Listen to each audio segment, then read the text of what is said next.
Hello friends, आपका स्वागत है हमारे चैनल में। और आज मैं आपको बताने वाली हूँ कौन सा लाफिंग बुद्धा पूरी करेगा आपकी मनोकामना। जानिए फ्रेंड्स, कैसे मनोकामना पूर्ण होनी है। सबसे पहला है फेंग शुई। चीनी पद्धति वाली फेंग शुई में एक्वेरियम और लाफिंग बुद्धा की महत्वपूर्ण भूमिका है, जहां एक्वेरियम के लिए दिशाओं के साथ ये भी निर्धारित है कि उसमें कितनी मछलियां और कौन कौन सी मछलियां रखना शुभ है। वही किस उद्देश्य की पूर्ति के लिए घर में किस तरह का लाफिंग बुद्धा रखना चाहिए, इसका भी एक नियम है फ्रेंड्स। दूसरा है मनोकामना पूरी करती है लाफिंग बुद्धा। सामान्य तौर पर अलग अलग प्रकार और आकार वाले लाफिंग बुद्धा उपलब्ध है। किसी के हाथ में खादन्न है तो कोई मस्त मौला सा दिखाई देता है। आपके लिए कौन सा लाफिंग बुद्धा सही है, अर्थात कौन सा लाफिंग बुद्धा किस मनोकामना की पूर्ति करता है, आइए जानते हैं फ्रेंड्स। लाफिंग बुद्धा को घर के मुख्य द्वार के पास रखा जाना चाहिए ताकि घर में प्रवेश करने वाले व्यक्ति को वह अवश्य दिखाई पड़े। लाफिंग बुद्धा को 2.5 से 3 फुट की ऊंचाई पर किसी मेज या स्टूल पर रखना चाहिए फ्रेंड। चौथा है खुशहाली और समृद्धि। अगर आपके घर के मुख्य द्वार पर प्रवेश करते ही कोई कोना है तो लाफिंग बुद्धा को वहीं रखें, लेकिन इन्हें स्थान देते हुए ये ध्यान रखें कि कोई इनसे टकरा न जाए। घर में खुशहाली और समृद्धि को बढ़ाने के लिए हंसती हुई बुद्ध की प्रतिमा को जैसे वे आने वाले मेहमान को देख रहे हैं। पांचवा है फ्रेंड्स, थैला लिए लाफिंग बुद्धा। अनेक किस्मों में मिलने वाले लाफिंग बुद्धा की एक किस्म है जिसमें वो अपने हाथ में थैला लिए खड़े हैं। थैली लिए लाफिंग बुद्धा दुकान या ऑफिस के मुख्य द्वार पर रखना चाहिए। ये आमदनी के द्वार खोल देता है, लेकिन ध्यान दीजिए कि कहीं लाफिंग बुद्धा के पास जो थैला है वह खाली तो नहीं है।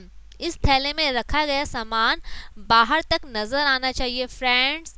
छठा है धातु से बना लाफिंग बुद्धा। सामान्यतः तौर पर लाफिंग बुद्धा की मूर्ति मिट्टी से बनी होती है, लेकिन आप धातु का लाफिंग बुद्धा भी रख सकते हैं, लेकिन इसका प्रभाव अलग होता है। ऐसे व्यक्ति जो कभी निर्णय नहीं ले पाते हैं, जिनकी निर्णय क्षमता बहुत कमजोर होती है, वे धातु से बने हंसते हुए बुद्धा की प्रतिमा अपने घर या ऑफिस में रख सकते हैं। इससे आपकी निर्णय क्षमता और अधिक बढ़ जाएगी फ्रेंड्स। सातवां है ऊंचाई का ध्यान। धातु से बने लाफिंग बुद्धा को रखने के लिए कुछ बातों का ध्यान रखना आवश्यकता है, जैसे इसे हमेशा ऊंचाई पे रखना चाहिए। ये मूर्ति खंडित, गंदी या धूल मिट्टी से सनी नहीं होनी चाहिए।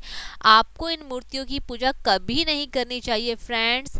ध्यान में मशगूल लाफिंग बुद्धा जिसे देखकर ऐसा लगता है मानो ध्यान में मशगूल है, उसे घर में रखने से घर का माहौल शांति पूर्वक रहता है फ्रेंड्स। नौवा है संतान प्राप्ति। धन की पोटली अपने कंधे पर टांगे लाफिंग बुद्धा किसी भी घर या ऑफिस के लिए शुभ माने जाते हैं।